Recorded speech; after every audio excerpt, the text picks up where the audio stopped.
আমার কমরেড, এই অঞ্চলের ভাই বন্ধু, আমার মা বোনেরা এবং আমার মাইকের আওয়াজ যতদূর অবধি পৌঁছচ্ছে, সকলকে শুভেচ্ছা জানিয়ে আজকের এই যে সুকান্ত ভট্টাচার্য স্মরণে যে আমাদের এই যে সন্ধ্যা, সেখান থেকে যে আয়োজন করা হয়েছে, সেখানের মূল উদ্দেশ্য এটা ছিল যে সুকান্ত ভট্টাচার্য তার যে রাজনৈতিক দর্শন ছিল, সেই দর্শনে তিনি কি বোঝাতে চেয়েছিলেন, আগামী দিনের ভারতবর্ষ কেমন হওয়া উচিত, সেটার যে ছবি তিনি আমাদের সামনে তার কাজের মাধ্যমে তুলে ধরার চেষ্টা করেছিলেন, সেটা থেকে আমাদের শিক্ষা নেওয়ার কথা ছিল।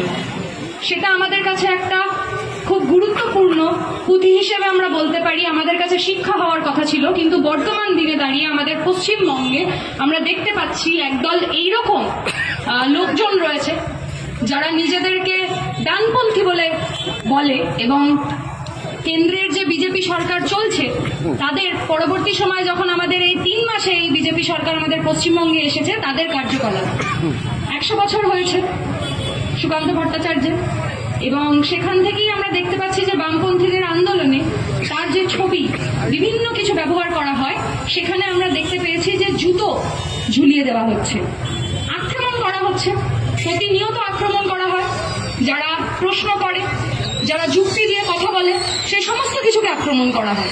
তেমনি ওনার ছবিকেও আক্রমণ করা হচ্ছে। এই বর্তমান দিনে আমরা যে গোটা ভারতবর্ষের চিত্র দেখছি, সেই ভারতবর্ষের চিত্র আমাদের কাছে এমন চিত্র তুলে ধরছে যে আমাদের এই দেশ নাকি সবার জন্য নয়।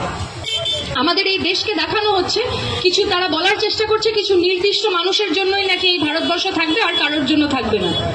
যদি স্বাধীনতার ইতিহাসও ঘেঁটে দেখা যায়, তাহলে সেখানে যেভাবে দেশ ভাগ করা হয়েছিল, সেখানে যে দাবিগুলো উঠেছিল, তার মধ্যে এই মানুষজনগুলো ছিলেন যাদের পূর্বপুরুষেরা স্বাধীনতার সময় প্রাণ দিয়েছিলেন। বলা হয়েছিল যে ধর্মের ভিত্তিতে একটা দেশ অবশ্যই তৈরি হবে, কিন্তু সেখানে মানুষজন যায়নি। সেখান থেকে মানুষজন না গিয়ে মানুষজন বেছে নিয়েছিল একটা গণতান্ত্রিক দেশ, একটা ধর্মনিরপেক্ষ দেশ, যেই দেশে তারা জন্মেছেন, যেই দেশে তারা মরে যেতে চান, যেই দেশের মাটি থেকে তারা জন্মেছেন, সেই দেশের মাটিতেই তারা বিলীন হয়ে যেতে চান।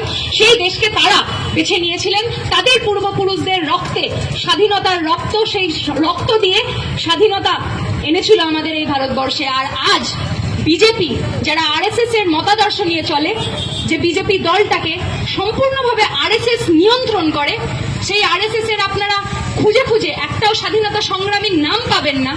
সে কারণে তারা এখন পশ্চিমবঙ্গে ক্ষমতায় আসার পর আমাদের যে বাঙালিদের এতজন আছে স্বাধীনতা সংগ্রামী, তাদের নাম বাদ দিয়ে কিরকম ভাবে শ্যামাপ্রসাদের নাম ঢুকিয়ে দেওয়ার চেষ্টা করছে।